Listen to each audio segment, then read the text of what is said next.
part of the song. Sunday papers on my mind.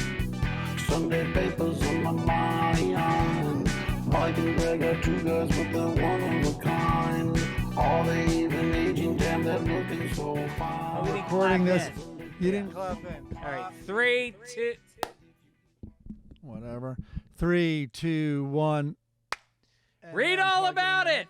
Read all about it. Extra, extra. Sunday papers.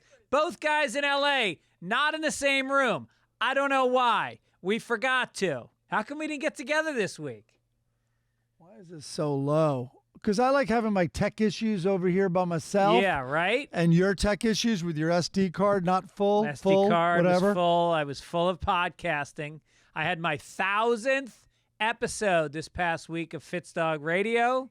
I know. Congratulations. I haven't listened to Thank it you. yet. I saw a good clip. Where did you tape that? We taped it at the Comedy Store. Nice. And great feedback. My special guest was Zach Galifianakis, who is a dear friend of both of ours, and one of the truly funniest human beings that I've ever met in my life. He's just his mind works on a different level than other people's. Yeah, no, and also so nice. And the nicest guy in the world. Yeah, it's a shame he left L.A., even though he was not that social when he was here. Well, not recently. He used to be very social. Oh, yeah. It used to be volleyball every Sunday and dinners and all that. And We should start up the volleyball. He'd come cross town for the volleyball. Although I think what he moved. He moved. Or he's somewhere filming a movie for the next few months, and then I don't know what happens after that. I think he said Gotcha. he'd be back in L.A. in July. Oh, all right. So we'll get it going then. Sounds good. So thanks for all the great feedback from people. I had 1 million people wish me happy, and that was very touching. Chris Denman gave me a shout out. If you enjoyed it, please share it. We're trying to blow it up, and we'll see what happens. Hey, I got to tell you, you said to me that I wasn't giving Jason Isbell enough of a chance and that I should watch the documentary. I did, and then I started listening to his music, and I am so happy that I discovered him on my own. Oh, nice. Yeah. Yeah, you know that documentary, I think it's on HBO, and I started watching, and I'm like, I go, this is probably just going to be a fluff piece, like, why a documentary? But I really had no idea his struggles with sobriety, his struggles with the ongoing struggle of a very realistic portrayal of a marriage.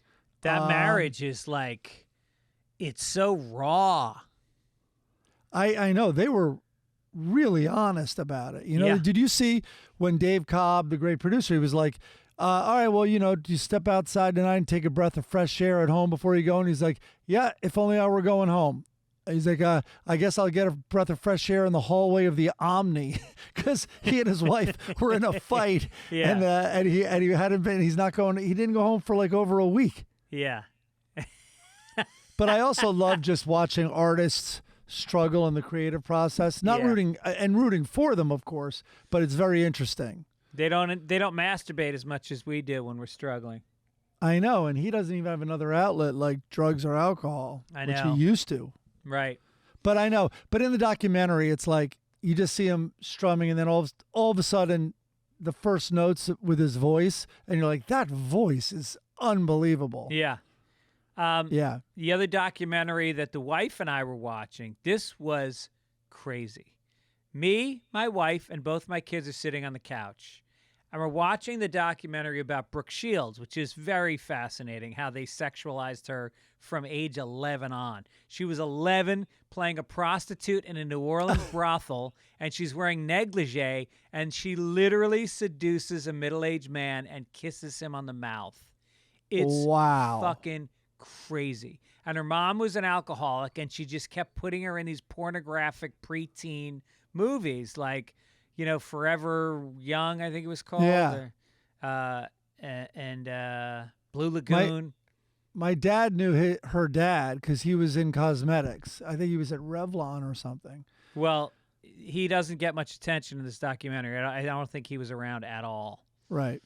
So anyway, we're watching it, and then they talking about how they introduced a Brooke Shields doll, which was very sexual. And there was a commercial. They showed the commercial, and the voiceover for the doll was my father. What? Yes. And I just sat there. Here, I'm going to play it for you right now with my jaw open. And I was like, I just kept playing it over and over again. I was like, this is fucking crazy. Here, listen to it. For a beautiful 16-year-old schoolgirl. Brooke Shields. She's a real living doll. Did you hear that? Yeah. I mean, it was so weird.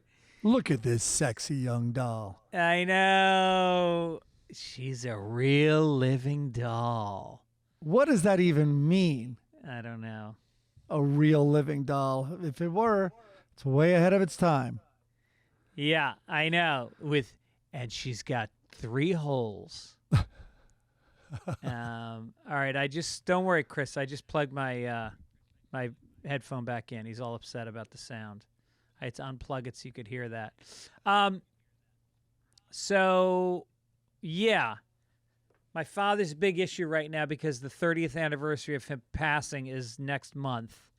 And wow. So I don't know. I think we put off talking about Succession. Yeah. And we were going to talk about it this week, right? Yeah, although I'm not caught up. I watched through The Wedding, which was episode 3, I believe. Yeah. That's all people need to have seen. If you haven't seen The Wedding episode, skip forward about 3 minutes. So my mom and I'm down in Florida visiting my mom because she's not in great shape. She had heart surgery and she's kind of fumbling along. And and she's really into Succession. So the new episode comes out and we sit down to watch it. And the episode chronicles the father having a heart attack, dying, clearly being dead, and all of the kids being in complete denial. They won't accept that he's dead, and they keep pretending he's not dead. And basically, my mother... Just so people who maybe don't watch the show know, he's on an airplane, and all his kids are not with him, so everything is over the phone. Right. Right. So this backstory on my father dying is he was at Rayo's, that restaurant in Harlem, with my mom and another couple, and he basically just went face down on the table and died instantly. It was, it was crazy. And so, unbelievable. And they had the defibrillators at the restaurant, which is crazy. And this was 1993. And well, Rayo's, maybe it makes sense if it's at Rayo's. Yeah. Rayo's, everyone knows Rayo's now. Rayo's, hardly anyone knew about in New York unless you were in this class of people, a lot of entertainers, but top of your field. It's in Harlem. It's not even invite only. People, a lot of these influential people have tables. And if you give up your table, that's the only way you give your table to like a friend. So I don't know whose table your dad was at, but it was the hardest room to get into in the country. I think it's very safe to say. And having a table meant that you had it the first Tuesday of the month, depending on who you were. Maybe some people had it twice a month. Right. And so and that was the only time you could go. And you could give your table to somebody else, but you had to get permission from Frankie, who was the owner of the place. Who was cast in The Sopranos right. as the FBI agent. Yeah. So I think Thornton Geary might have been taking my father. He was the president of the Major League Baseball. So when there was a strike, he was the guy that was negotiating the strike. So anyway, my mom calls me up. I'm in Boston, and I answer the phone, and she says, "We're at the hospital. Dad had a heart attack." And I said, "Is he okay?" And she said, "We don't know yet.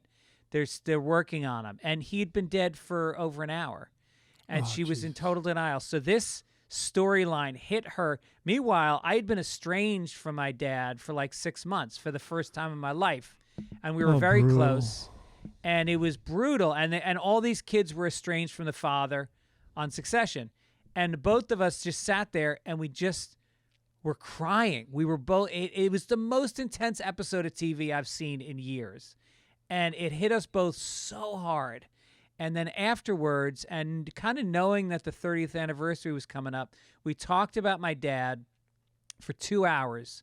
The most intimate, honest conversation we've ever had since he passed. And her feelings about it, the details of that night, things she's never told me before, things about his life she'd never told me before. It was really like emotional, and I thought really appropriate with his anniversary coming up. So, I was glad it happened. It's very cool when a work of art can do that, and just sort of strike so deeply and create such an opportunity to reevaluate or visit for the first time an issue in your life, Yeah, because I saw these kids and I saw the layers, because the acting is so good. I saw the different layers of what was going on with them, from surprise to sadness to guilt and all the things that you go through when you're processing the sudden death of a loved one. And then the aftermath of relating to loved ones, and it just brings stuff up between you. Oh yeah. And you were not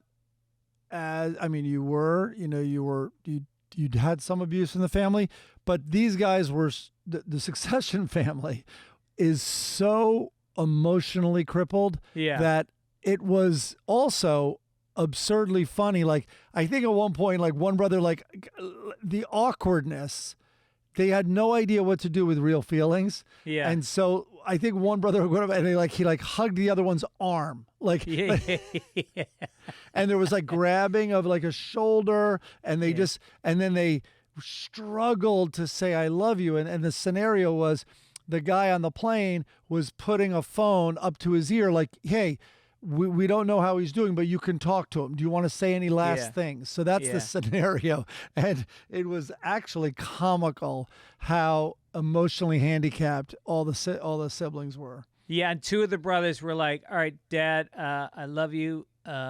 You really fucked us over. This is the last thing he can ever say to his dad. He's like, I obviously can't forgive you, but So good. Anyway, I don't want to talk too long in case people fast forward it, and I don't want to spoil it. But anyway, that was pretty heavy and pretty good. Nice. Yeah. What's going on in your family? Oh no, I'll save that till next week. My mom, it was a really funny conversation, and I'll talk about it next week, where she's on the phone with a doctor with my sister, talking about whether or not she has genetic cancer. Like, I guess there's the genetic screening component. And then they ask about our family. Well, it got very interesting.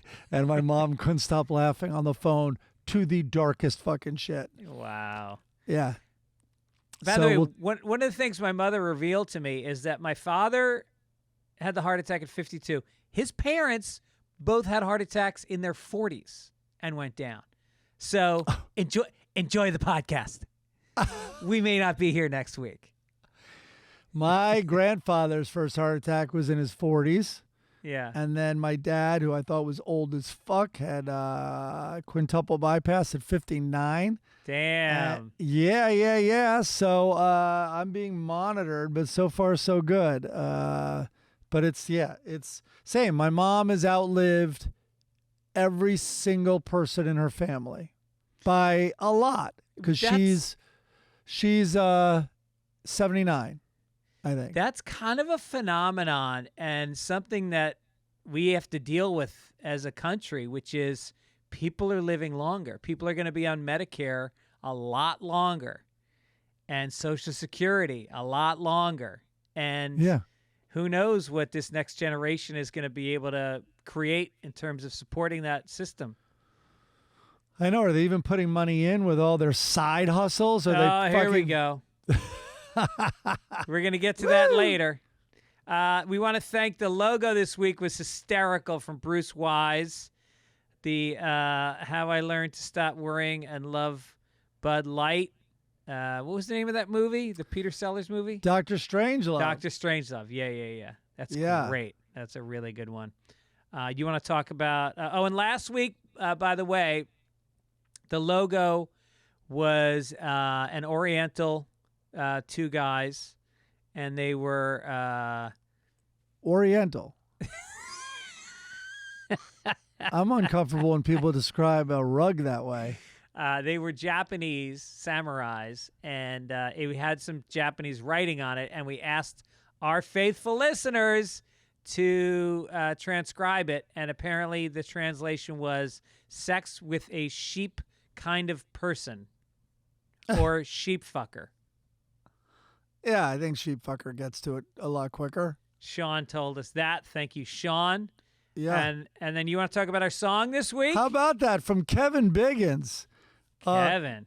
Last week's song was inspiring, and I remembered that that Kevin also did one very quickly and lo-fi, and so anyway, I really like that one. And he sent it so long ago. Apologies to him. No, He's a it's great not lo-fi comedy- anymore. If you didn't hear the most recent version, it's he dressed it Oh up. no, he did an auto tune with it. Yeah. Yeah. That he sent two in. One's incredibly lo-fi, and then one has that auto tune, Yeah, which the is second, one button away from lo-fi. right. But Kevin's a great comedy writer. I hired him for a spell on Tosh.0 when we were starting it up. Family Guy, tons of other stuff. He wrote on Family Guy? Oh, yeah. Yeah, he was there for a while. Oh, nice. Yep. Correction came in from Timothy Kane. He said, didn't they call it a paddy wagon because most cops were Irish, not because they were criminals? Good. I'm glad. We were the cops because nobody else wanted to be the cops back then. I don't know if that's fully true. The paddy Wasn't wagon? it? I thought inebriation, not on the cop side, but on the perpetrator side, was one of the reasons. But maybe it's a combination. Yeah. Yeah, I don't know. We've both been arrested. Yeah. I was thrown into a paddy car, not a wagon. I was thrown into a paddy jail cell twice. I was then thrown into a paddy jail cell once, but I spent the night. I spent a weekend. Oh, they're both true, Chris says. Both times I had to spend the weekend because I got arrested on a Friday and the judge came in on a Monday. And I had to sit there for fucking 2 days. I was driving down from with Olivia on the college tour 2 weeks ago from University of Vermont to Boston, which is the exact route I got arrested on. And I'm like, she's like, where were you arrested? I'm like, oh, in Londonderry, New Hampshire. And I go, I just remember it was the biggest Burger King I'd ever seen off the interstate. And she's like, all right, wake me up when we get there. I'm like, there's nothing to see. So anyway, she's asleep, and then there's the exit, and I remember it well. And I'm like, I am not waking her up. It is not worth it. That's hilarious. Yeah. What schools did you visit in Boston, by the way? The only formal tour we did was Northeastern. Right. And then I drove her around. We drove all around the campus of Boston College, up and down, saw BU, we walked around Emerson's campus, which is not really a campus. We walked around it's those like blocks. the theater district. We snuck in one of the Emerson buildings into a theater, and that was cool. And then didn't really make it over to the smart side of the river. So Oh, that's too bad. My kids were blown away by Harvard. What a campus. I know. Jesus. But why dangle that in front of her? It's the hardest year. I'm getting whatever. We don't have to talk about it now, but I guess it's the most college applicants in the history of the country No shit. this year.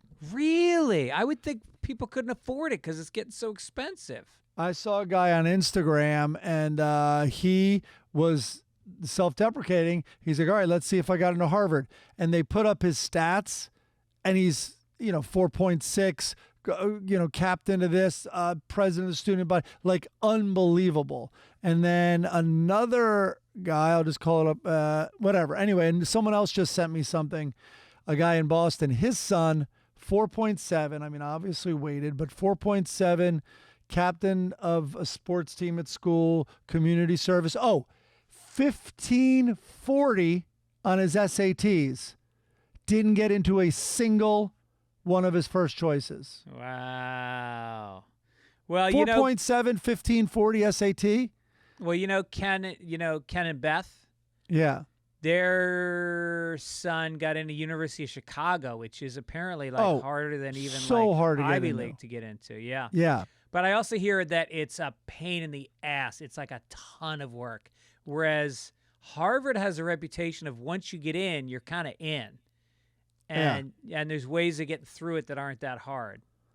Yeah, you steal a Facebook idea. How do you like them apples? I got some comedy dates coming up. You want to know where I'm going to be, Mike?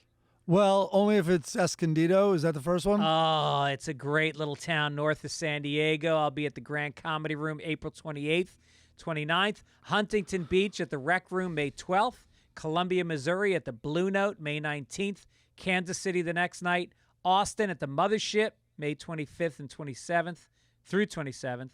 Boston at Laugh Boston June 16 and 17, and then New Jersey after that. So I also want to tell you guys about ExpressVPN. I've talked about it a lot. It's a way to protect your identity. It's a way to kind of like skirt paying for streaming on certain channels because you can go to other countries. You can set your location differently. Like there's a BBC channel that I like, BBC iPlayer, and I can watch a bunch of shows I like on that. Look, you're being tracked by big tech, and that's one reason you should get on it because you don't want that in your life, and you don't want that in your kid's life. And when you get ExpressVPN, you can protect everything in your house, phones, computers, everything. I also use it when I book travel. I can set my location to another country, and it saves you money on flights because Americans pay more for flights. Did you know that? I did know that. Also, they check what zip code you're doing a search for, and they know if you're well off. And then the next time you check, just because it knows you're interested, it'll raise it. Right. So you avoid all of that. So anyway, use it. You can watch sports, anything else, and visit expressvpn.com/papers. Right now, get 3 extra months of their service for free. That's EXPRESSVPN as in Nancy.com/papers, expressvpn.com/papers to learn more. All right. And then we got Talkspace. Love this sponsor. Listen, searching for a therapist, everyone's talking about how impossible it is. Did I tell you, just to time out for 1 second, I actually want to look into how long it takes to become a therapist because, especially after watching that 60 Minutes AI, I think therapists are going to be nonstop busy. They are now. You can't get one. You cannot find one. And then you don't want that added, by the way, to you're already stressed. You're already in need of a therapist for whatever reasons you have. And why make this another challenge? Why feel overwhelmed in another area of your life? So Talkspace is this new, more convenient way to find a therapist and to meet them. Everything is done online. You find a therapist you feel closest to. You meet virtually. Where was this back when I was going to therapy? In LA, you'd add an hour and a half just to get there and back from the therapist. Yeah. And you're ducking out of work or whatever. So now it's so convenient. It's on your schedule. It's where you're most comfortable. And there's no missed work. You can do it from work. Just do it during your lunch. It's more flexible and convenient. Talkspace.com. You match with a provider that's right for you, usually within a day or two. By the way, it's cheaper. It's way cheaper than in-person therapy. It's amazing. Talking to thousands of therapists with all kinds of specialties. There's someone who's exactly right for you. Talkspace makes it easy to connect for both of you to connect. So, looking to renew and rejuvenate your life? Look to Talkspace. Now get $100 off your first month when you go to Talkspace.com/papers to match with your dedicated therapist. Go to Talkspace.com/papers now to get $100 off. Talkspace.com/papers. All right, do it. All right, listen. The other thing I want to talk about is you and I went to a concert in Tulsa, Oklahoma, and we got raked over the coals because we bought tickets in advance when they were jacking up prices. We could have gotten them at the last minute for so much less. Well, Yep. that's why you have Game Time. Game Time's URL is gametime.co, but really you want to get the app because the app is amazing. And once you have it, it's like 2 taps and you got it in your phone for whatever event you want to go to, sporting, entertainment, comedy, concerts, all that stuff. And it does it by your location. And so you can find out what's near you, get tickets at the last minute, super cheap, and they have a best price guarantee. If you can find the same tickets in the same section and row for less, Game Time will credit you with 110% of the difference. They have flash deals for last minute tickets. You can get images of what it looks like from your seat. You can look around 360 degrees. I just went to a Dodgers game last week. I got tickets for, I think it was $35, and then I might have snuck down a little bit. I'm looking All at right. Cirque du Soleil tonight, $46. Have you ever heard of a ticket that cheap? No, because it's last minute. That's how you get them. So, Wow. yes. Anyway, it's the fastest growing ticket app in the country for a reason. Buy it in seconds, sent directly to your phone. You don't have to dig through your email. The tickets are in your phone. Snag the tickets without the stress with Game Time. Download the Game Time app, create an account, and use code PAPERS for $20 off your first purchase. Terms apply. Again, create an account and redeem code PAPERS for $20 off. Download Game Time today. Last minute tickets, lowest price, guaranteed. Look at that. Grizzlies at Lakers tonight on Game Time. Bunch of tickets. Really? Yep. Right here in L.A. Home game. Nice. Playoffs. Sit courtside. Let's get to the Alrighty. front page. Let's do it. You have paper?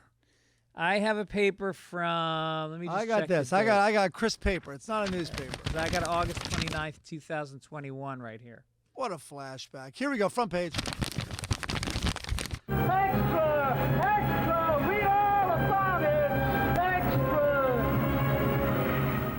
Nice. Okay.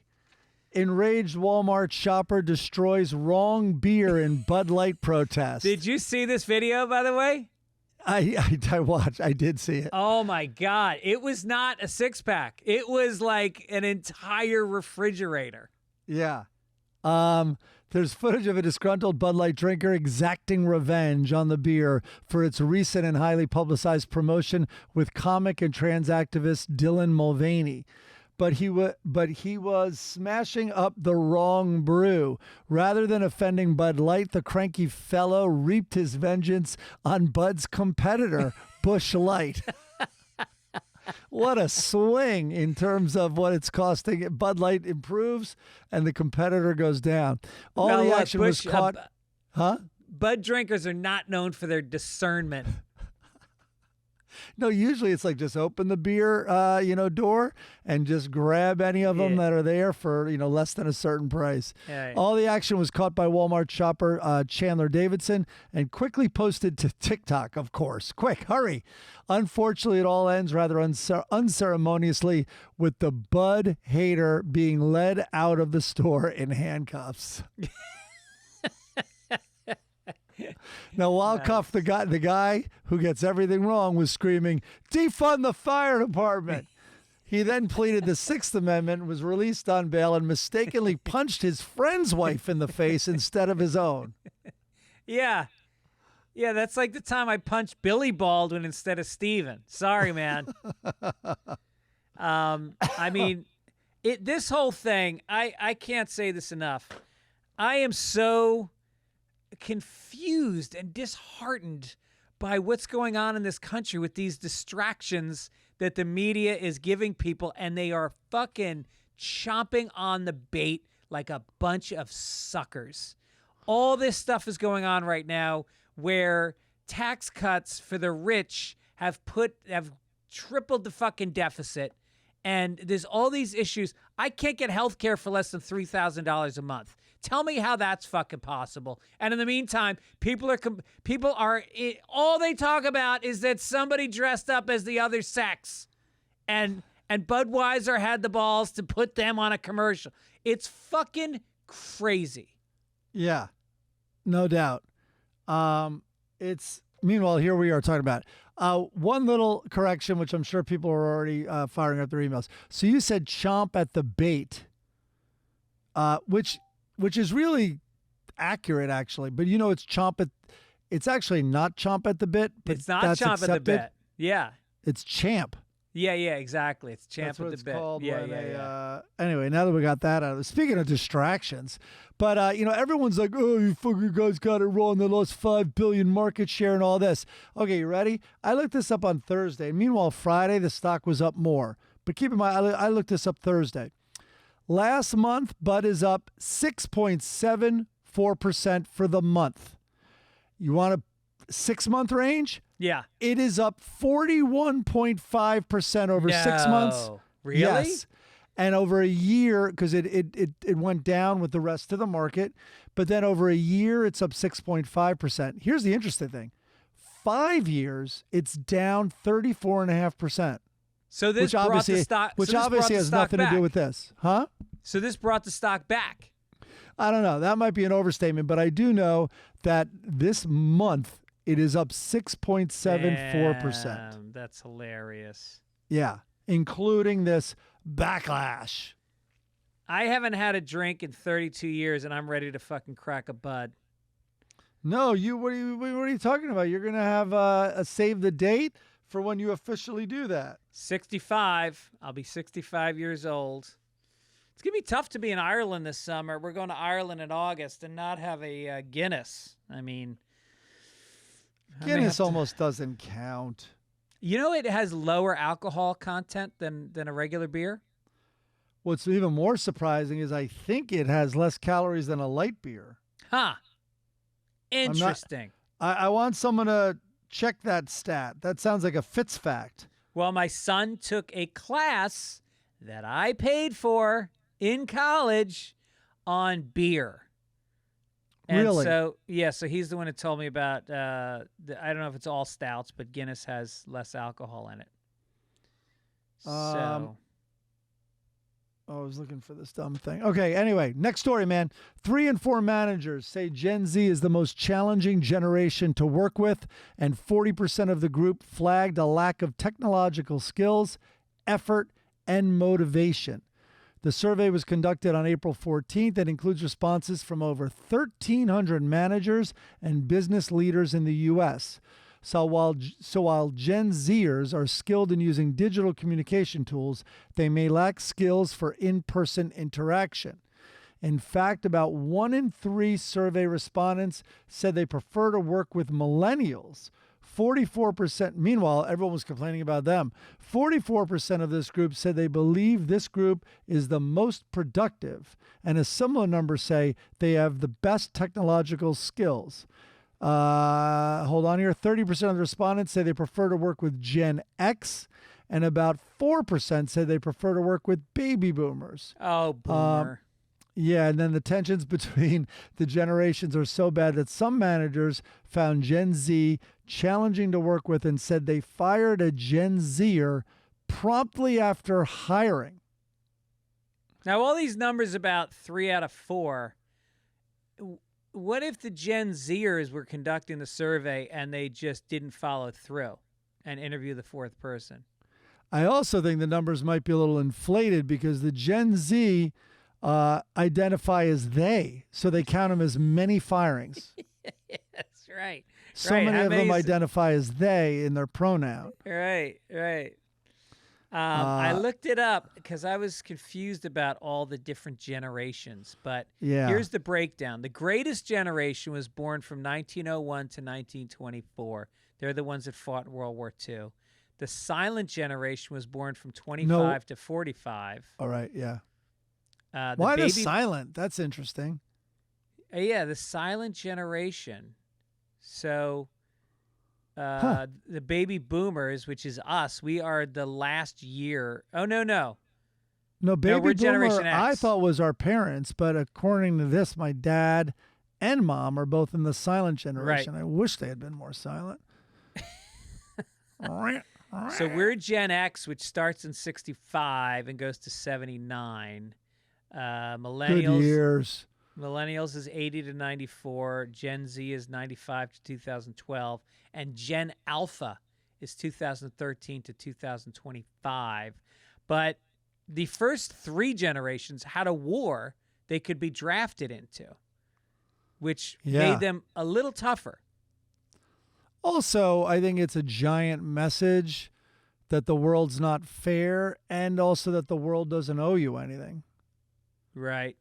I mean, I hate to get on my Gen X soapbox, but I think, like, I don't know. Yeah, it's, I don't know. Yeah, you just sound like an old guy raving about this if you talk about it. But it's interesting. Millennials are now in their 40s. Yeah, I know. That happened fast. Well, you know what? They gave up on God. They found computers and the internet, and they gave up on God. And that's what happened? Well, I think that's part of it. I think it's hard to find young people that believe in God anymore. You know, God is their computer. God is Google. They're all isolated. I do feel very sorry. I feel sorry for any generation of this, but Gen Alpha, I guess, born between 2013 and now, good luck. Yeah. You know the AI thing? That 60 Minutes, we can't say it enough. You got to watch last week's 60 Minutes. And I don't think there was a single, like, baby boomer, and I'm including myself, even though I'm Gen X, who was like, yeah, you know what, mortality, I think all of us felt like, mortality, maybe not so bad. Right. Like, I'm understanding less and less of this world. Yep. And in my own prejudice, based on what I've seen in the world and when I was born, I think it's worse. I think it's getting worse. Some things, of course, are getting better, but not the big picture. No, it's hard to imagine we're not sliding into the abyss, because technology used to be something that we kept pace with morally, ethically. We had guidelines and we had an understanding of where it was headed, and so we could sort of, calibrate things and keep pace with it. And now it happens so fast that we just stand by. I mean, that's why these tech companies are ripping people off and mining data and doing all these things that we can't wrap our heads around to control. Right. All right, let's And I don't mean some... control in a bad way. I mean control it in a way that doesn't allow for abuse. Speaking of out of control, man, let's get to the SpaceX giant rocket launch. But before that, little note, Guinness has 125 calories and Bud Light has 110. What about alcohol content, Denman? And then is that, by the way, Guinness is usually a pint. Are we measuring the same amount of ounces with Bud Light? Good question, Mike. That's the kind of hard-hitting reporting we expect on Sunday papers. You see? By the way, is SpaceX a rocket that was built between 1964 and 1975? Yeah. It's the Gen X of space rockets, of course. Okay, so yes, it's the same amount of fluid ounces, and then I guess he's going to get back to you on the alcohol count. We'll circle back to that. Typical fucking Gen Zer. You can't do both things at once. Doesn't see things through to the end. SpaceX giant rocket explodes minutes after launch from Texas. Elon Musk's company was aiming to send the biggest and most powerful rocket ever built on a round-the-world trip from the southern tip of Texas near the Mexican border. The nearly 400-foot Starship carried no people or satellites. SpaceX later said multiple engines on the 33-engine booster were not firing as the rocket ascended, causing it to lose altitude and begin to tumble. All right, so I was watching this, and all the nerds, I found it on YouTube, I didn't watch it live, all the nerds were cheering like crazy and waiting for the second stage separation rockets to kick in. Yeah. And this woman, Kate Tice, she's a SpaceX quality systems engineer. She was providing the VO during the live stream event. And she goes, and I quote, "I want to remind everyone that everything after clearing the tower was icing on the cake. And in the middle of the word cake, the rocket exploded." And everyone went crazy cheering positively because they thought that was the second stage rockets and everything kicking in. Yeah. So the rocket was intentionally destroyed by its self-destruct system, exploding and plummeting into the water. SpaceX termed it a, quote, rapid, unscheduled disassembly. It sounds like a nervous breakdown. It was, just to paraphrase there, it was a $3 to $10 billion unscheduled disassembly. Wait, so they're saying they blew it up on purpose? Yeah, so what she said is kind of true. Even Musk said and they calculated an exact number of the odds that it might blow up at launch. The best it would ever do is go out of the atmosphere, I forget how many miles, and then make one circle around, and then they would either blow it up or it would just fall into the water.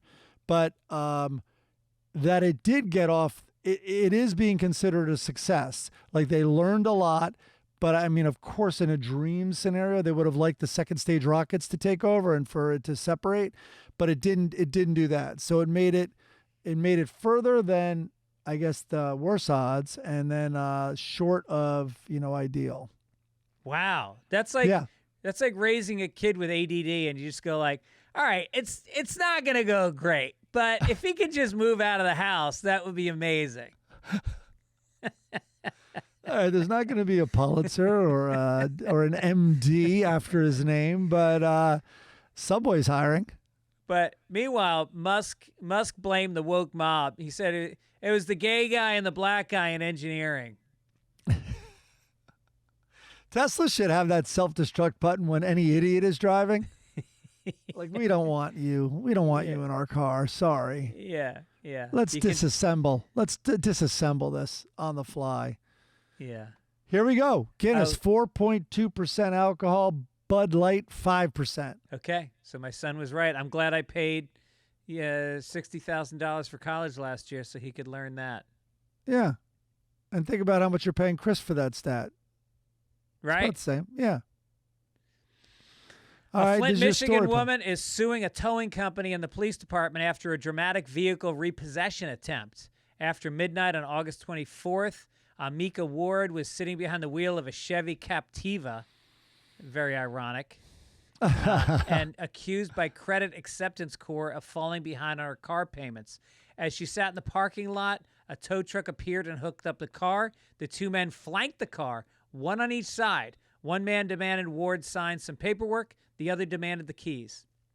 When she refused to comply, one of the men opened the door, cursed at her, and tried to forcibly remove the keys from the ignition, and ultimately hit her in the face and pepper sprayed her. She said, "I felt like getting hoisted from the back. I'm like, what the heck is going on? They dragged me through the whole apartment complex." So she's in the car and they're towing her. I'm hitting on the brakes so hard my tires exploded. Look, no, a woman has a right to choose what happens to her car. Men have no place in telling her she can't keep her own car or get rid of her own car. Car ownership is between a woman and her doctor. Not in a lot of states. That's probably what happened. Yeah. Unless they dragged her across state lines to a state where that is the case. I don't know. I think this is the story she came up with to explain how she really exploded her tires trying to parallel park. It's a long way to go. She pepper sprayed herself? A little pathetic. I don't know. All right. Mexico's president is saying the U.S. is suffering from moral decay and offers some advice. I'm listening. Take better care of your kids. Try more hugs. Cut down on the drugs and guns. Keep your cops, troops, and spies off our turf. Well, this all sounds very reasonable. And then he ended, and leave Donald Trump alone. Those are some of the latest musings from Mexican President Andre Manuel Lopez Obrador. Jeez, AMLO, AMLO. I'm just going to call him AMLO, who in recent weeks has been on a tear about the state of affairs north of the border. And then Arturo Robles, who's a flower vendor in Mexico City, said, quote, I'm glad that the president puts the gringos in their place. It's not fair when the gringos say it's all our fault. They are the drug addicts. We are not drug addicts. I take my antidepressants, my Adderall, my sleeping pills, my edible marijuana very responsibly, as do my mother and children. Yeah. So, Arturo, what do you think we're going to say? We're drug addicts. We're not going to take responsibility and the blame. Right. And It's I your love fault. You're a flower vendor. What kind of life decisions have you made? The enabling state of Mexico? Are you kidding me? You can't wave that shit in front of our face. We're drug addicts. We've told you this. Where do you think we got the drugs, Manuel? Oh, man. All right. What are we doing? Good news for Gibbons. We're going to skip that. Here's the good news for Gibbons. Well, that is the good news. That is the good news for Gibbons. We're skipping good news for Gibbons. Yeah. By the way, he has a song, and he sent it to me again. Now that we have this kind of creatively low bar, I think, where non-professionals are chiming in. So we might have a song from Gibbons in the weeks coming up. That's the beauty of Gibbons. He doesn't hear a good song and aspire to do something great. He waits for the bottom to fall out of our expectations and then steps in the ring. I think I'm very similar that way. All right, what are we doing? All right, entertainment. I want to... Okay.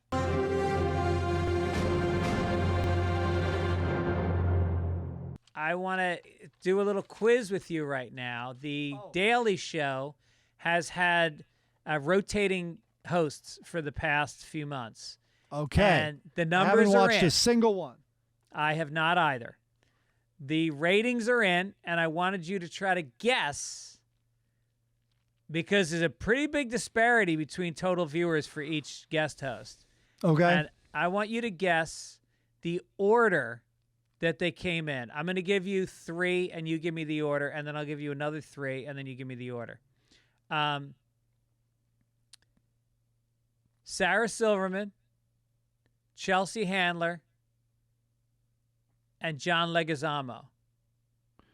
Leguizamo last. Sarah was early, I think. So I'm going to say Sarah, Chelsea, Leguizamo. You are completely wrong. Whoa. Leguizamo came in second with 633,000 total viewers. Huh. And then Sarah came in just behind him, and then Chelsea was way behind that. Wait. I don't think that makes sense. I thought you said Leguizamo came in second. Well, second total out of 10. I'm grabbing 3 randomly out of the 10 people. Oh, so right. So the 3 were John, Sarah, Chelsea? Right. I'm going to give you 3 Wow. others. Okay. 3 others, and you rate Yeah. I'm very surprised. them. Leslie Jones, Yeah. Marlon Wayans, and Al Franken. Leslie, Marlon, Al. You are exactly wrong again. Al Franken came in number 1 with 792,000 viewers, way beyond anybody else. Will he get the job? A guy who's a seasoned SNL writer, performer, author, Ass grabber. senator, political pundit, fucking genius debater who could Ass grabbing pervert. who could take anybody on in a debate on the show. Will he get it? No, he won't. Why do you say that? Because he's a white man. Oh, there he goes. There he goes. Look, I'm not that guy, but I'm just saying it is a little fucking weird. So I can't believe men are doing, I think it's Comedy Central, which is almost, very big guy, having worked there a ton of years. It's very guy-centric. I don't even know if women know how to find Comedy Central on the dial. But I'm shocked. I'm so wrong. Okay, go ahead. Is there another 3? Yeah, I'll give you 3 more. Cal Penn, who I've never heard of. Yeah, Cal Penn. Go ahead. D.L. Hughley. Cal Penn's a great university. You should have heard of it. And Hassan Minaj. So 3 men. Yeah. Oh, now you fucked up my plan. Okay, I would say, all right, this is not what I feel, but based on how wrong I've been, I'm going to go D.L. Hughley first, and then we got Hassan, and then Cal Penn. You are exactly wrong again. D.L. Hughley came in last place, number 10. Jesus. Yeah. And then Hassan Minaj, and then Cal Penn came in first. So it's white men or brown men, but not black men. Okay. Yeah. Although the previous host was black. And the women, the bottom 4, 3 out of the bottom 4 were women. Jeez. All right. So there you go. Okay, this Oasis story, I saw that. Oh, yeah. Why don't you read it? Fans create a 37-minute Oasis album in nostalgic style with GPT AI. That's a weird way of writing it, Greg. The AI generated vocals, a sound alike, and an overprocessed cover band. But style is pretty accurate. Who wrote this? Welcome to the beginning of artistic style and product knockoffs and cloning. ChatGPT did not write this story. You read it wrong. It said AI-generated vocals sound like an overprocessed cover band, but style is pretty accurate. So basically, I didn't hear it. Did you listen to it? I did listen to what the does first it sound song. like? It's definitely in the style, and the voice sounds like it for sure. Really? Wow. I think all AI did was it listened to the Beatles, and then it just mailed it in. Even AI was like, I think a lesser program can handle this. You're kind of wasting my ability. Yeah. And then I like Oasis. And then the chat, I just listened to What's the Story Morning Glory yesterday. It's such a fucking great album. You know what you should do? There's a documentary, and I think there's 2, so beware. I think it's Nebworth. Is that the name of the town? Famously, Zeppelin and a lot of huge bands have played there. It's a farm. And it's their 1994, I think. 1994 Nebworth. But what became remarkable, first of all, they are at their peak, and they know it, and it's huge. And if you're an Oasis fan, it's great. But what was really interesting is they had them commenting now while they made the documentary, so a couple of years ago, and it was kind of the mark where crowds, fans, it was the last time they did not have cell phones. All right. And they were so into it. Yeah. And it really was pretty poignant in that way. I recommend it if you're an Oasis fan. You know what would be really cool is if somebody did a Sunday Papers song, and I was thinking about different bands we would want the style of. What about the Ramones? If somebody created a Ramones theme song for Sunday Papers. I mean, is there a better band to pick? I love that. Or Velvet Underground? Or Velvet Underground. Yeah, that would be interesting. Yeah. Yeah. Supersonic is the name of that documentary you're talking about. Are we sure? That's the Nebworth. Chris wrote it. No, I know, but that's the Nebworth concert? All right. I thought it had Nebworth in 94 in the title or something. Maybe. All right, let's talk about Florida. Oh, here we go.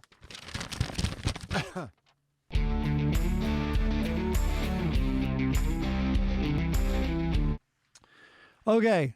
Are these 2 stories related? That's what I'm asking. You ready? Yeah. The Florida lottery said 48-year-old Dax Valenti of Temple Terrace bought a scratch-off game from the 7-Eleven on 56th Street in Tampa. After scratching the ticket, Valenti realized he had become a millionaire. Wow. Usually when a guy is scratching something in Florida, it just means he needs some more crack. And then I saw this story. Yeah, I put the picture in here. Cape Coral, Florida man spotted riding a jet ski motorcycle. And it's literally in the right lane. Someone is taking a picture. This guy is on a jet ski, and you can see wheels under it. Yeah. And he has a backpack and, of course, no helmet. No helmet. Because what could go wrong? Also, no license plate. Yeah. And they listed all the ways that it's illegal. But that seems like the most perfect first purchase when you come into money in Florida. Exactly. Right. And now in related Florida news, I put this story in here. Big Mac, the 8-foot alligator that was living in a Philly basement, has a new home in Florida.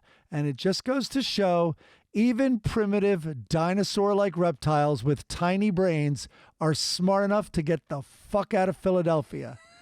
According to the shelter in Philly, Big Mac was purchased as a baby in 2012. He was living in a Huntington Park home behind a padlocked enclosure, but after Big Mac's owner and his partner split, the partner asked the shelter if they could take the reptile. He is the third alligator and fourth if you count a gator like caiman the shelter has rescued in recent weeks in Philadelphia. They all want out of Philly. It's illegal in Pennsylvania to own certain animals, and it should be illegal to keep any animal against its will in Philadelphia. Are you calling them animals, the Philadelphia people? No, because I think there's some dignity with most animals that Philadelphia... Last week I did call them animals, but that's just when food was thrown at them. But no. I'm surprised all the Italians that work at the cheesesteak shop didn't chop them up and make boots. That's what they wear still. That's true. Hey, look, a correction from Chris. The documentary is called Oasis Nebworth 1996.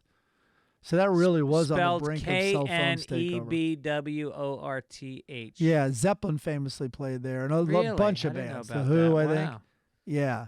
What are It's the this other very cool farm. What are the other places that are the most famous concerts? I was thinking Budokan, because you had Cheap Trick live at Budokan, Yeah. and you had Bob Dylan live at Budokan. Right. Yeah. You've That's got weird. You've got Isle of Wight. Carnegie Hall, Isle of Wight. Yeah. Well, the Ryman. I'm actually watching that George and Tammy show, and they shot in the Ryman. Yeah. And of course, in real life, it took place there, those guys. But no, Madison Square Garden is huge. Yep. That's in a bunch of them. I think that was Bieber's documentary led to that just as a recent example. But of course, the song remains the same, Led Zeppelin. Wembley Stadium, a lot Yep. of big concerts there. Monterey. Oh, yeah. The Monterey Jazz Pop Festival in 1968. I see so many clips from Austin City Limits. I don't know if it's like a famous one that stands out. But no, we're forgetting other ones for Red Rocks? sure. Oh, Royal Albert Hall, dude. Yeah. Of course. That's gigantic. Yeah. Okay, idea from Mr. Ben Stout. And if anybody's looking for an amazing comedy editor and writer, The Late Late Show with James Corden is going off this week, and Ben is working there. I'm going to the last taping. I've been invited to the last taping. Nice. And the party after it. Yeah, I'm very excited. I can't believe it's Nothing been... like networking at a show that's canceled. Hey, guys, need any help? I'm willing to return.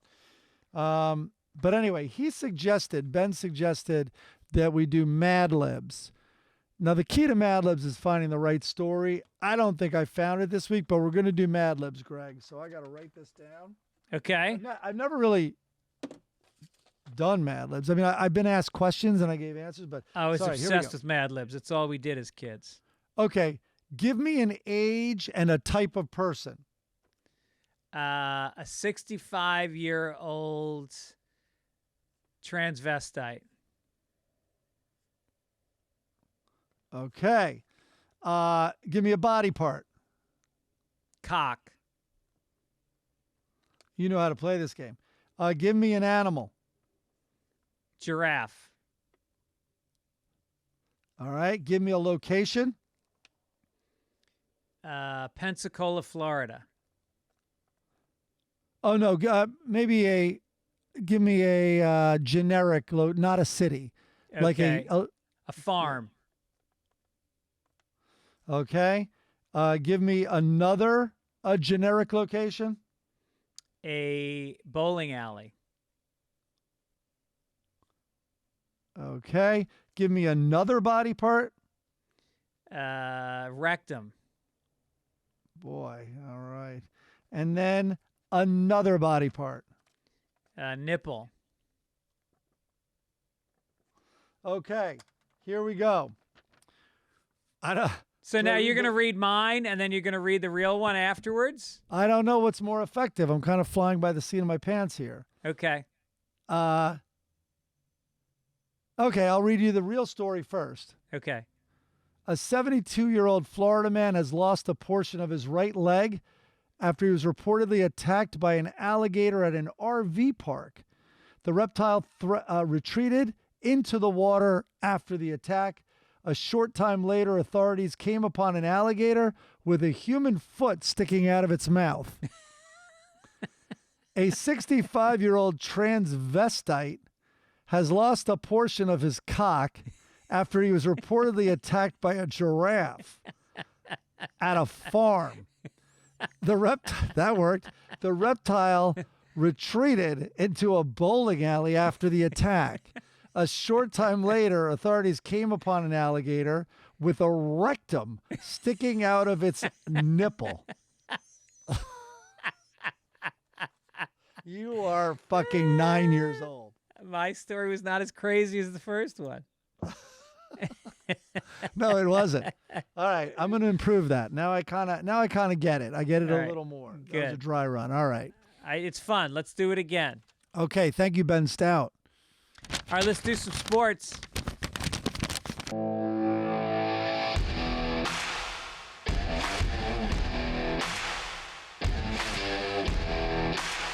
Yes, the Oakland A's say they're leaving for Las Vegas. The team said it has an agreement to acquire land for a new stadium in Las Vegas and plans to leave Oakland as soon as the end of the 2024 season. Wow. Well, first the Raiders, now the A's, next the Crips and the Imperial Gangsta Thugs. I think the A's got this idea last year when that guy was getting a blowjob in the bleacher seats up in Oakland. Good sales pitch. Absolutely. Now, and that's why the tickets up in the bleachers are more expensive than the ones near the field. Well, there's going to be a family section, then there's going to be the blowjob section. Maybe a non-drinking. I doubt there'll be a non-drinking section. Let's be real. Well, I mean, all the teams are leaving, and the fans show up. I mean, have you seen Raiders games in Vegas? They're Raiders packed games with Oakland fans. Oh, absolutely. Well, of course, and they come from down here in Los Angeles as well. Football and hockey, I get in Vegas, but baseball is not violent or fast enough. That's my opinion. I mean, how much tailgating is there before a horrible A's game on a Wednesday? Yeah, and it's harder to gamble on. It is. You don't hear about people gambling on baseball games. Although, of course, Norm Macdonald did all the time. He would do the over-under in baseball. He'd also do that in hockey. Good Lord. I'll tell you what, though. I went to a Dodgers game a couple weeks ago. 2 hours and 15 minutes with the new clock. The new pitcher clock. Right. It's amazing. That's great. I wonder if economically, they lose money. I mean, although they stopped beer sales, right, at about that time anyway. They used to stop in the 7th inning, and now they do it straight through the end. They do? Yeah. Oh, all right. You see, that was my first thought. Yeah. But I'm wondering about food and all that stuff because it was such a slog. Jesus, it was so long. Too long. All right, next story. So Tom Brady has threatened a lawsuit over a comedy special in which an AI-generated version of the quarterback was giving a crass stand-up routine. He was not a fan of the video, which has been wiped from the internet after Brady's representation sent a cease and desist letter to Will Sasso and Chad Colton, hosts of the Dudesy podcast, who were responsible for making the video. So Tom Brady, who is saying he's going to become a comedian, can't handle a fucking comedy video of him? What a pussy. Oh, boy. Yeah, I don't know what. I bet Brady wouldn't mind seeing AI Brady win a playoff game last year. Yeah, right. Could they try putting that one up? Yeah. I mean, if he's going to do stand-up, well, first of all, the joke, here's the joke that the AI said in Brady's voice.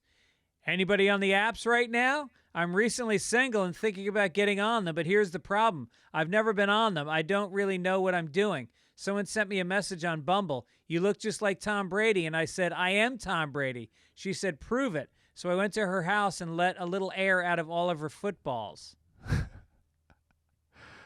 Now, wait, to be fair, I don't think AI is that funny.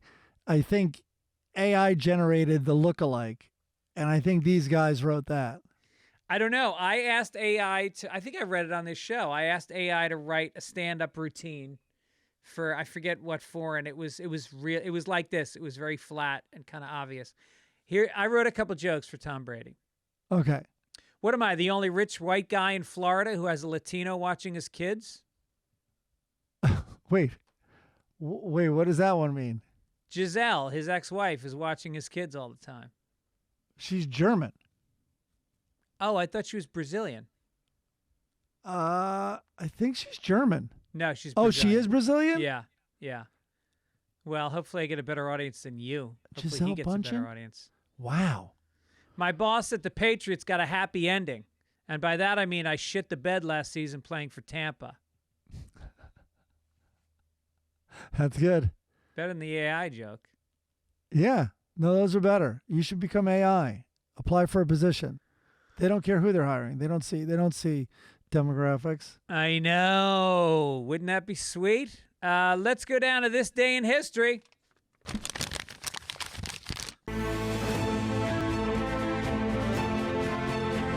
There we go. Little guy named Billy Shakespeare was born in Stratford-on-Avon in 1564. You never hear about the 16th century. Although No. few plays have been performed or analyzed as extensively as the 38 plays ascribed to William Shakespeare, there are few surviving details about the playwright's life. Like, I remember at BU, I took 3 different Shakespeare classes. I fucking love Shakespeare. And my teacher was an expert. His name was Professor or Dr. Seaman. And I remember the first week of class, I said, Dr. Simone, I wanted to ask, and he goes, it's Seaman. And I was like, just giving you the benefit of the doubt. But he said that there are no real facts about Shakespeare, that he's a completely unknown. And they say that it's because of his station in life. And his father was a leather trader. And so they looked at like baptismal records. That's all they really had. He went to grammar school in Stratford. He did not go to university, married Anne Hathaway, 8 years his senior, pregnant at the time of their marriage.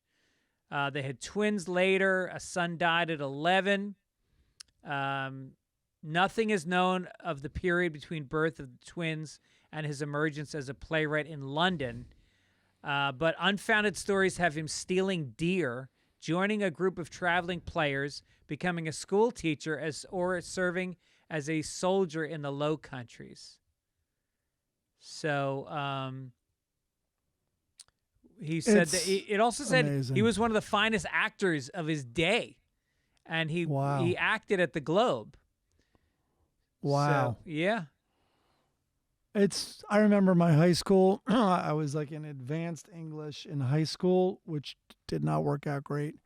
But the opening line, which I'm sure Mrs. Montgomery wanted it to be the opening line, was, you should be, I'm paraphrasing, but it was something like, you should be grateful that you were born into the language of William Shakespeare. Because her point was just, you will enjoy it more. If Shakespeare is your thing, then, something is lost with his wordsmith, ability, and something is lost in translation. Yeah. I mean, the story is there. He was amazing at story, but God, yeah. I remember reading Shakespeare, and like, if you read it enough, it's weird. You start to think that way. Yes. Like the way he talks and switching the subject and object sometimes in an unusual way now. And you really start to get that cadence also. I guess it's like being in another country, even like, like people say you get that accent, or you kind of start to talk a little like Irish or British or whatever it is. Well, and also he wrote a lot of sonnets, and they're gorgeous. They just roll off the tongue. They're just melodic, and they're very romantic. So we got an Ask Greg and Mike. Let's do an Ask Greg and Mike. Sure thing. Okay. This comes from Zach. I don't think Zach Galifianakis. It's a different Zach. He said, Dear Greg and Mike, you have to pick one of the following. Okay. Number 1, every time you laugh, your nose bleeds for 30 minutes. Whew. Number 2, every night you wake up with explosive diarrhea. Oh. Number 3, every time you eat something, a small child somewhere in the world has a seizure. 3, obviously. Yeah. It doesn't say where in the world, but my world's pretty small. If I choose, hopefully, and I don't have any small children anymore. I mean, I would eat less if I knew that. I would probably try to really gorge one big meal a day. Now, but that might mean he has a bigger seizure. When I laugh right after I eat because that child is having a seizure, my nose isn't going to bleed for 30 minutes, is it? No, but you'll have explosive diarrhea. From eating, okay. Because I enjoyed it so much because I know a child is having a seizure. What choices? Wow. Jesus. Those All are right, not Zach. fun. Yeah. Here's a letter to the editor. Okay. In response to Mike's latest comments about Philly fans throwing hot dogs, I'd like to invite Mike to suck me from the back. Suck me off from the back, Mike. Even Phillies fans can't insult that well. Suck me from the back? How do you suck from the back? I assume... Oh, does he mean suck his asshole? No, I think it's because he's an animal and he puts his dick down like it's a tail sticking out of his ass. He just wants to fuck himself so badly that he's putting it in that area, and maybe it feels like my mouth would feel like his asshole. Let me just state for the record, I love Philly. I love the people. I love the city. I really look forward to going there all the time. And I hope that at some point you will join me in doing a live podcast from the Helium Comedy Club. They're fine. They're fine. They can take a joke. That's what's going on here. Good. Obituaries. Yeah. Gonna get a crinkle? All right. And that's all, folks. Keith Nail was a contestant on Survivor and returned for Survivor Cambodia after doing Survivor San Juan del Sol. He died in Louisiana after fighting cancer at the age of 62. Well, look who's not a survivor. Is that why you put this in here? Yep, that's it. That one joke. San Juan del Sur. We just started watching Survivor. I never watched it in the first place, and my kids are obsessed. And it really is good. It's very addictive. So I was at CBS when that was happening with Kilborn, and so the contestants were thrust on every possible show that they could appear on to publicize Survivor. So they were on the morning shows, the news, blah, blah. And then they were forced on Letterman and on Kilborn, the late night shows on CBS. And Letterman refused to let them sit in the seat. Oh, I remember. And it was such a big issue. So he would interview them. He had them stand in the wings next to the podium of his executive producer. And that's how he talked to them. That's right. Because his view was they're not, why am I having people with no talent on my show? Yeah. Zach told this story on the podcast about how I guess Letterman had him on his interview show that he did. Yeah. And to thank him, he was still there, and he got an envelope handed to him from Letterman. And he's like, all right, this is probably like a gift certificate to a massage or a restaurant or something. And he opens it up, and it's the printed lyrics to Freebird. And nothing else written. And he just looks at Letterman, and Letterman goes, that's funny, right? Isn't that funny? That's really funny. Oh, that's Yeah. amazing. You want to read the second obituary? Well, no, just last night I saw the news, and for the obituary, Dame Edna, the creator Barry Humphries, dies in Sydney at 89. So the Dame Edna won in that persona, won a Tony Award, and is internationally renowned for the stage persona, and a condescending and imperfectly veiled snob whose evolving character has delighted audiences over 7 decades. So I was wondering how that would go forward. You know what I mean? Like, this is a man playing a woman for laughs. Yeah. And but the I don't laughs know. were not at the expense of dressing as a woman. It was more, right. and I don't know if you say he or her. I would imagine you say he. They're saying he in the article. Well, Barry Humphries died, yes. Yeah. Of course. But anyway, but get this. The death was in a Sydney hospital where he spent several days with complications following hip surgery. Damn. That's what you got twice. What? Yeah, but luckily I wasn't 89. But geez, I guess women can't handle it as well as men. Maybe he had all that like leg makeup on, and Right. it infected the incision. Yeah. He had All right, hosiery. funnies. Here we go. Let's do some. Let's do a little Dilbert. We love Okay. Dilbert. I found a Dilbert this week. I'll tell Oh, you. man, good. that guy. Where did you is- find it? Was it the LA Times? I forget where, but yeah, he is not backing down, really. All right, so in this one, Dilbert is in a meeting, and his boss asks him why he doesn't have enough copies to hand out to the room. And Dilbert says, "Sir, there's only one printer, and it's a colored printer, so I'm obviously not going to use that." What the fuck? That seems racist and crazy that that's in a newspaper. It's like this guy, I don't know how he's still working, honestly. What He is should be going on? canceled. I mean, he should. I had heard that he was getting racist, but this seems really over the top. And I don't think ChatGPT will do those. I don't think it No. engages in racism like that. So, God, all right. What If can you you do? ask ChatGPT to do a racist cartoon by whatever the guy's name is who does Dilbert, it will say that it's inappropriate and it won't do it. I'm guessing that's what it would do. Yeah. I wonder if you can get technical about it and say, can you write a cartoon where the main character, for the purposes of satire, is prejudiced against a certain type of people? Yeah. I bet it won't. Or you can just go watch Jeff Dunham's act. Yeah, just lose the satire. Yeah. Just straight out racism. Hager's wife Helga is sitting in bed and she's got a book open and it says Love Sagas. Sagas? Sagas, I think. And she's reading it out loud and she says, as the sun set over the fjord, Ingrid could feel her heart racing. And out of frame, you hear Hager say, are you going to stop reading out loud? And then cut to the second frame where he's got cake and bowls of food and a beer. And she goes, yes, when you stop chewing out loud.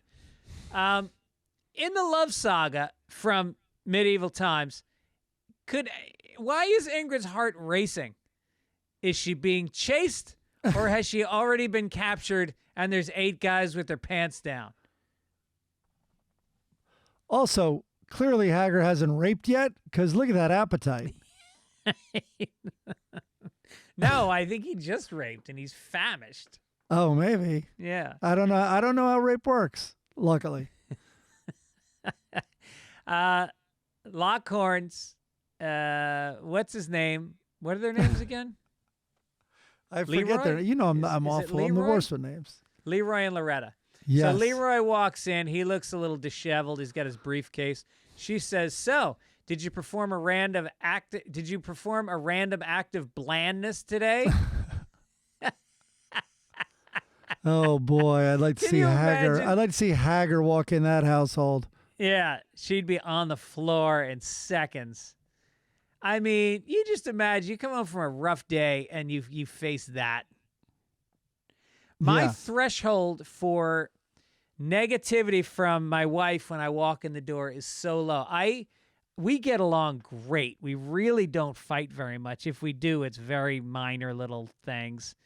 But I can't handle walking in the door and being told, I told you to take out the whatever. It's like, give me fucking 5 minutes, please, Right. to decompress from the outside world.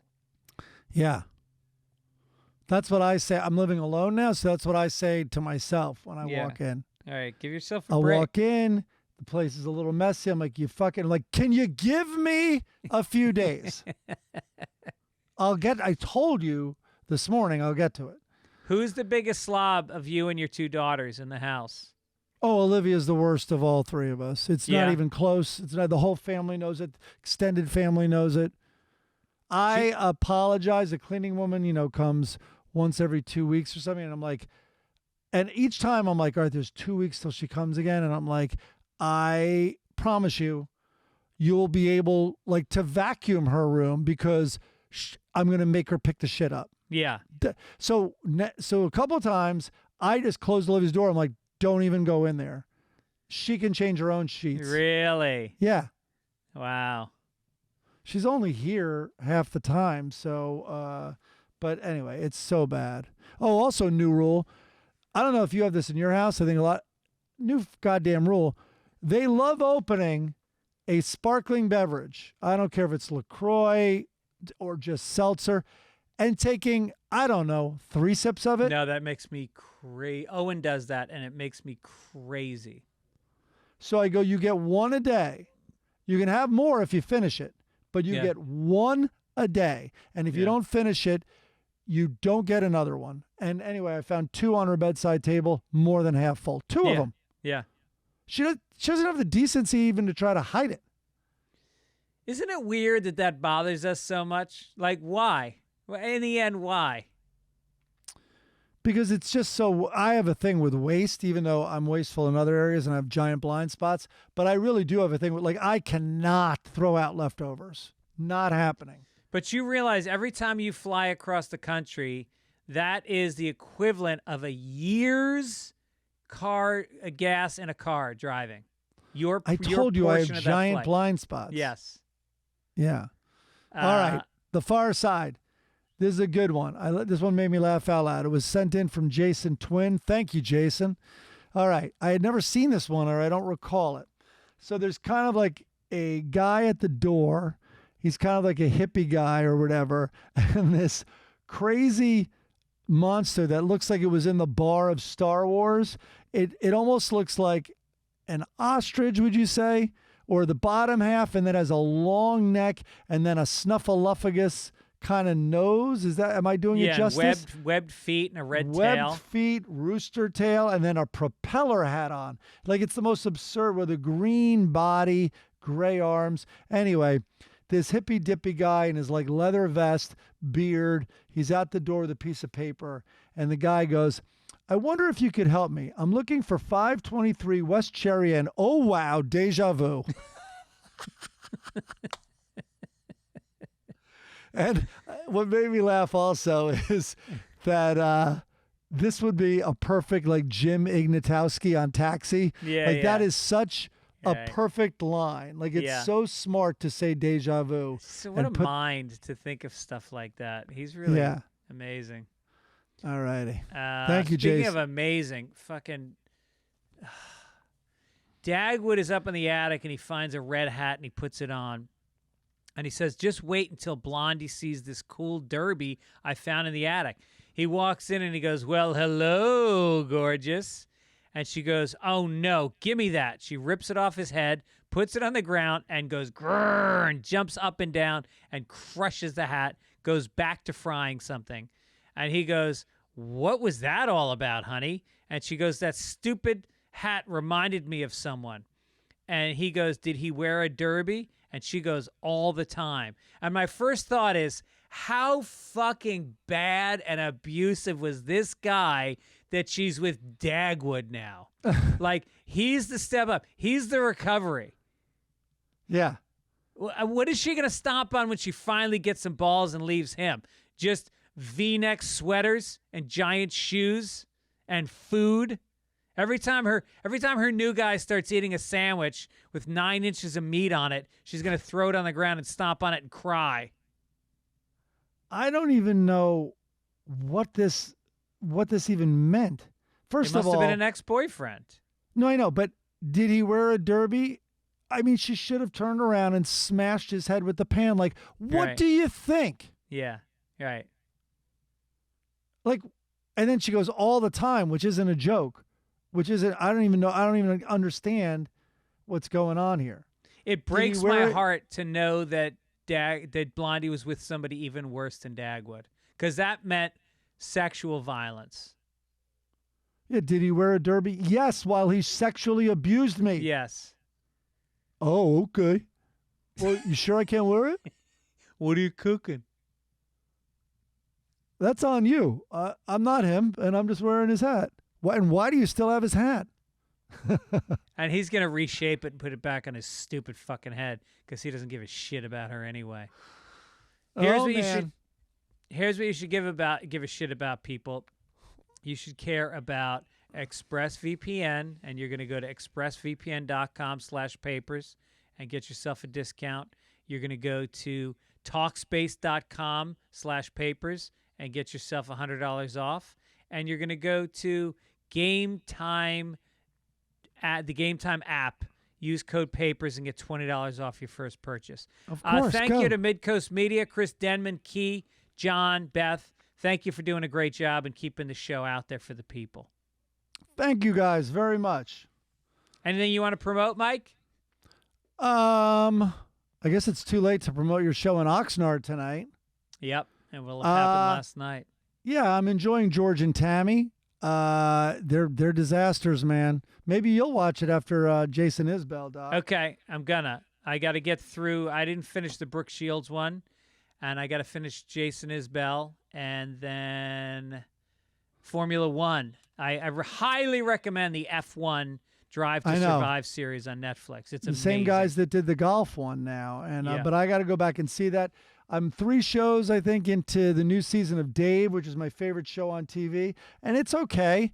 He's on tour. I'm wondering where it goes. A lot of times, each season definitely has gotten better as it goes on. So I'm wondering where this one will go. Dave lives around the corner from me. I see him walking around all the time. I've never talked to him though. Oh, well, yeah, you should say hi because of Santino. I'll say I'm friends with Santino and see where that leads. Of course. Just say that, yeah. All right, well, listen, here's what else I want to say. What do you want to say?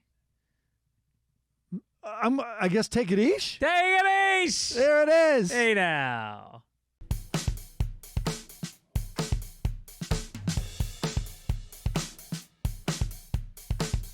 Here comes the start of the song. Sunday papers on my mind.